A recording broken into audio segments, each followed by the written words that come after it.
Ya. Y llegamos a una nueva clase que son de razones trigonométricas en el triángulo rectángulo. ¿Recuerdan cuáles son las razones trigonométricas? ¿Qué quiere decir triángulo rectángulo? ¿Recuerdan cuáles? ¿A qué triángulo me refiero? Los invito entonces a seguir viendo este PPT, esta presentación o este video para que podamos aclarar y aprender. Sigamos. Recuerden, ¿quién está aquí? Pitágoras. El triángulo ABC, rectángulo en C. ¿Qué quiere decir rectángulo en C? 90 grados. Se cumple que el teorema de Pitágoras, a cuadrado más b cuadrado es igual a c cuadrado. Ojo que el a cuadrado quiere decir el cateto al cuadrado. Y más el otro cateto al cuadrado corresponden a la hipotenusa al cuadrado. Ojo, que de dónde viene ese A, ese B y ese C. Yo por lo general me lo aprendo por cateto al cuadrado más cateto al cuadrado igual a la hipotenusa al cuadrado, porque nos pueden dar vuelta, los triángulos nos pueden cambiar las letras. Pero lo importante es que sepan de dónde viene. Si este es A, corresponde a su proyección, por eso se llama este cateto A. Y si estamos en el vértice B, corresponde a su proyección, por lo tanto el P minúscula corresponde al otro cateto. Y el C corresponde a su proyección, que es la hipotenusa, C minúscula. Entonces, si me cambian las letras, sigo este mismo juego. Tenemos ahí, por ejemplo, el ángulo alfa, el ángulo beta. En un triángulo, debo acordarme, la suma de sus ángulos interiores es de 180 grados. Un triángulo rectángulo tiene uno de sus ángulos rectos que mide 90 grados, que es el que está acá, donde se forma una perpendicular. Dice, en un triángulo rectángulo, los ángulos que no son rectos, o sea, estamos hablando de alfa y beta, son ángulos agudos. Su medida es mayor que 0 grados y menor que 90 grados. Sigamos aprendiendo.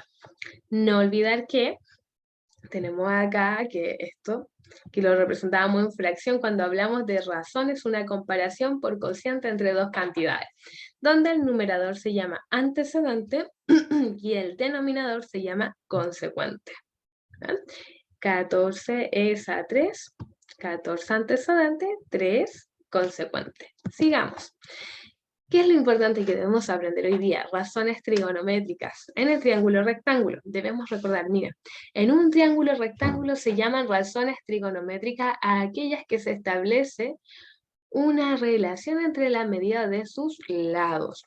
Cada razón trigonométrica se relaciona con alguno de los ángulos agudos, es decir, alfa o beta. Y eso provoca que tengamos 6 que se denominan coseno de alfa, seno de alfa, tangente de alfa, secante de alfa, cosecante de alfa y cotangente de alfa. Y se abrevian cos de alfa, sen de alfa, tang de alfa, sec de alfa, cosecante de alfa, cot de alfa, respectivamente. Entonces, ¿cómo se va a trabajar esto? Resulta que yo aquí les hice un resumen. De hecho, hice unas correcciones porque el libro tenía algunos detalles, entonces les pido que se guíen por esto. Razones trigonométricas. Vamos a ver tres primero, coseno de alfa, seno de alfa y tangente de alfa. El coseno de alfa, si se fijan, cos de alfa, se compone del cateto adyacente de alfa y la hipotenusa. Entonces, cuando me preguntan el alfa, busco la alfa y busco cuál es el lado adyacente. El cateto adyacente corresponde, si hablo de segmento, segmento C. Y la hipotenusa siempre es el lado más largo y opuesto al ángulo recto. Entonces, tenemos que sería segmento AB. Y aquí al reemplazar el número, lo que nos da esta división es el coseno de alfa. El seno de alfa se compone de la razón entre el cateto opuesto de alfa y la hipotenusa. O sea, si estamos buscando el seno, debo buscar cuál es el lado opuesto. Aquí, cateto opuesto alfa sería el segmento BC y la hipotenusa sería el segmento AB. Y la tangente de alfa es la razón entre el cateto opuesto, o sea, el segmento BC, y el cateto adyacente, que sería AC. Y eso es todo. Realizamos estos ejercicios. Los invito a resolver. Se van a dar cuenta que es bastante fácil. Si nos dan un triángulo rectángulo donde AC es 5, BC es 12 y AB es 13, nos piden sacar el cos de alfa, el coseno de alfa. Debemos saber cuál es el adyacente. Primero busquemos. Ya, el lado más largo es 13, este se llama hipotenusa. Hipotenusa, ¿ya? Esto es lo primero que debo aprender. Cuando hablamos del cateto adyacente de este ángulo, estamos hablando que es este. Adyacente. Mi letra no queda muy linda. ¿Ya? El otro también es cateto, pero a alfa, este de acá, es el opuesto. Primero debo ordenarme esto que está acá. Entonces, para poder calcular el coseno de alfa, el cateto adyacente sería 5 y abajo nos quedaría 13. Entonces sacamos cuánto es 5 dividido en 13 y vamos a tener que el coseno de alfa corresponde aproximado a 0,38. Cuando vemos el seno de alfa, ¿cuál es el cateto opuesto? Ah, pero sí es el 12. Y la hipotenusa que corresponde a 13. Y 12 dividido en 13 nos va a dar que el seno de alfa es 0,92. Recuerden que esta es la relación entre sus lados. Y por último, cuando vemos la tangente, vemos el opuesto, es decir, 12, dividido en el adyacente.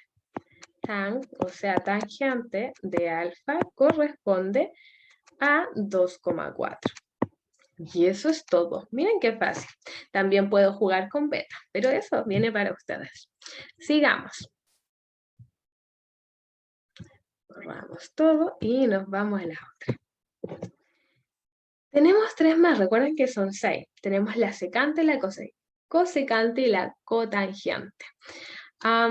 Estamos hablando acá que la secante corresponde a la hipotenusa y el cateto adyacente. La cosecante a la hipotenusa y el cateto opuesto al ángulo alfa, y la cotangente corresponde al cateto adyacente y al cateto opuesto. Pero en vez de escribir tanto, y si ya tenemos lo otro sacado, ya nos aprendimos lo otro, miren lo fácil que va a ser esto. Voy a tener que un 1 dividido en el coseno de alfa. 1 es al coseno de alfa, la cosecante va a ser 1 es al seno de alfa, y la cotangente es 1 tangente de alfa. Entonces, si nosotros tenemos ya calculado lo otro, ya me sé todo y es mucho más fácil. ¿Por qué? Sigamos. Les voy a mostrar la siguiente.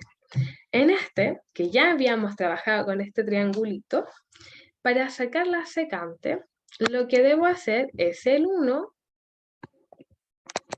y colocarlo en el cos de alfa, anotar lo que me dio anteriormente, que era 0,38.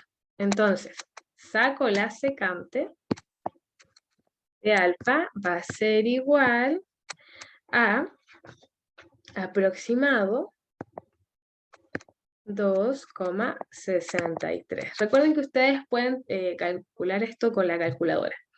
Y la cosecante, voy a tener que hacer lo mismo. 1, dividirlo en lo que me dio en el seno, que era 0,92.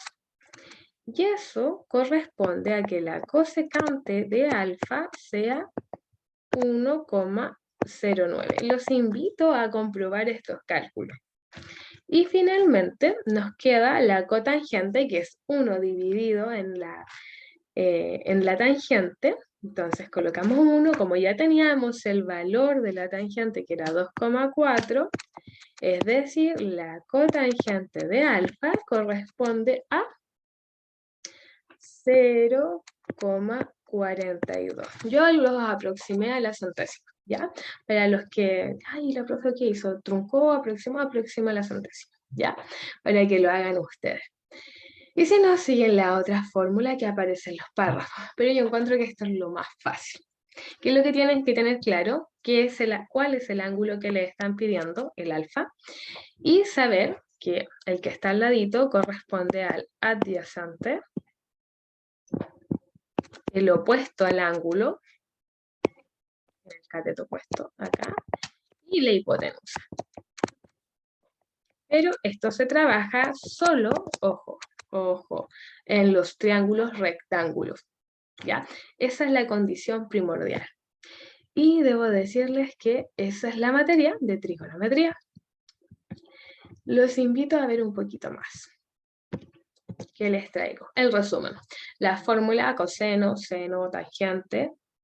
Y por acá les traigo la secante, el cosecante y la cotangente. De la forma abreviada y acá, para que puedan estudiarla y puedan practicar.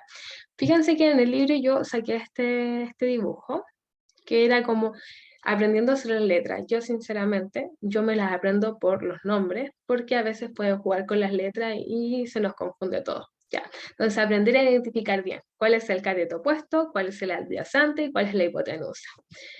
Y cualquier cosa nos consultan el profesor Cristian o a mí. Los invito entonces a trabajar en su guía de aprendizaje número 4. ¿De qué página? De la 20 hasta las 27. Lean, pregunten y no se rindan. Que estén muy bien, cuídense y espero sus dudas o alguna revisión que quieran que les haga. Cuídense.